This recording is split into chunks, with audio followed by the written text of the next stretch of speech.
Hello, my name is Sean Martinson. I'm one of the building principals at West Rapids Elementary School. I have some items I wanted to talk to our families about really quick as we gear up and back into our new school year. And that is our lunch process, lunch numbers, and educational benefit forms. Educational benefit forms, you're going to hear about those probably forever, and I'll hopefully explain a little bit better as to why that's come about. So first of all, since I have you, just a reminder of our school rules: being respectful, responsible, safe, and kind. Respectful, responsible, and safe had been our school rules for quite a while, and then a handful of years ago we added kind, and that kind is being added for a very specific reason. And I'll just leave it as we are seeing in society less civility or uncivility, if that is a term, so to speak, and in turn our kids are seeing that modeled for them. So as somebody who's been in public education for decades now, I can tell you children really haven't changed. What children are exposed to and allowed to do and what they're hearing, seeing, eating, and doing may have changed. But again, being respectful, responsible, safe, and kind, if you could please reinforce that as well at home.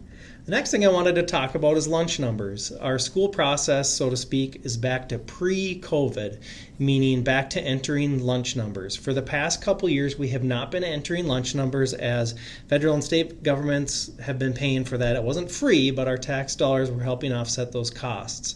So for now coming back this year, we are back to pre-COVID practices and entering lunch numbers.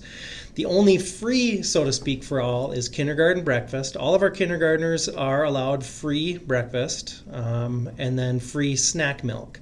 So again, that's just the milk that they take during snack. It's not their lunch milk, just so nobody's confused. So for our first through fifth graders, we're back to, and we'll get to this in the educational benefit form part, but we're back to needing to enter pins and track who's taking what and charging accordingly. I forgot one thing that I'm going to splice into the video for this part. Back in the day when I was in school, we used to have different colored lunch tickets, and the kids figured out pretty quickly what that meant or what those were for. So whether you pay full price, free lunch, reduced lunch, which is still free, no matter how you're paying or even if you owe money, the kids don't know. No more bingo daubers, which I remember in my time period. No more different colored lunch numbers. Again, we do the lunch. We punch in lunch numbers, and the kiddo's little picture shows up, and they say, "Yep, that's your number," and then they go. So again, it's not like it used to be for those of you that remember that. I was going to tell you to check out Parent Portal for your lunch numbers, but what I learned even as a parent myself is please don't use that lunch number. The lunch number in the Parent Portal, that is your family number. There's a different number for individual students. So even for my son, when I went in and I accessed Campus Parent, or what I call Parent Portal, the number there wasn't Gino's number, it was our family ID number. Our classroom teachers in school building have the student numbers, and we're sharing those with kids and helping them practice and relearn those. Educational benefit forms. So what they used to be called, we used to call them free, well, probably different things, but they used to be called the free and reduced lunch form.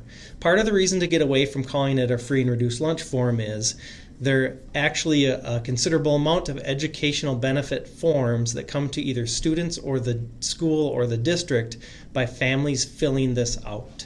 And by that I mean our school in particular has staff that they're funded through a federal program called Title I, and without that funding, we do not have that staff, and we do not have them, and they're specifically for intervening and giving students an extra boost with reading skills this year. So this number here said West would have lost about $221,000. We did lose that much the year before. We are on a grace period for a year, and if we don't get our numbers up, meaning not only our total number of applications, but our total number that qualify, we will not have that money available anymore, and we may lose that staff. If you want to know more about that, reach out directly to me. It's one of those things where if you don't want to know, I say, if you just take my word for it, don't think about it, this will make sense, and it'll make sense. It's completely goofy because this does come down to information that you file in your taxes, which the federal and state government have access to, but we still have to fill these forms out every single school year, not only for this district funding, but building funding, and it also goes towards, it impacts our high school athletics, where it's just very, very complicated and frustrating that it even has to be this way. But in order to access those forms, you go to our district website, and there's a quick link right away under educational benefit forms. You can also go into the food services area, but I would say just go to that direct link that's on the front page. This year we are offering free all sport passes to students, so you get a little orange all activity pass asterisk of no hockey.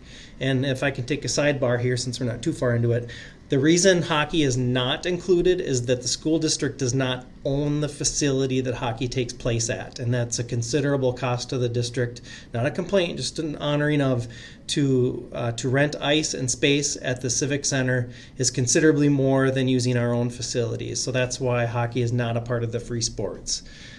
So again, fill out those forms. You get at least a free pass. If you don't use them, that's fine. If you don't think you qualify, please still fill it out. Please fill it out. Our goal truly is 100% because we as a district, a school, and individual students are being impacted greatly. The form takes probably anywhere from 5, 10, 15 minutes depending on how familiar you are with the questions they ask. And again, it's to the best of your knowledge. You do not have to be digging out your W-2s and your tax filings.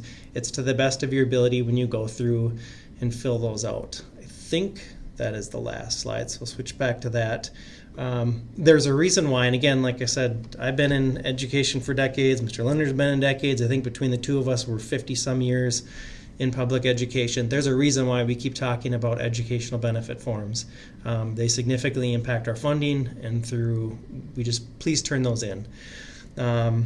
Students who qualify through that, so the educational benefits form, so part of it is a free and reduced lunch feature.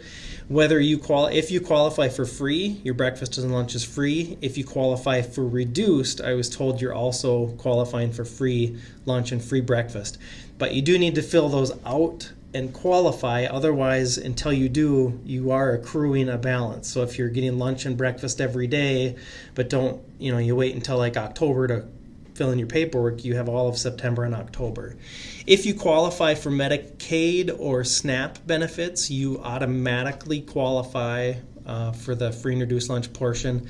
That's what we call direct certification, meaning the government will inform the district directly. I don't even know who's in there. But for those that do Medicaid and SNAP, that'll go right to the district and they'll know. But we are trying to get everybody to fill that out. Sorry, this is longer than I meant it to be. But again, thank you for taking the time to listen to this. I hope this makes a little bit more sense, and do reach out to the office or call in directly to the building if you have any questions. Thank you.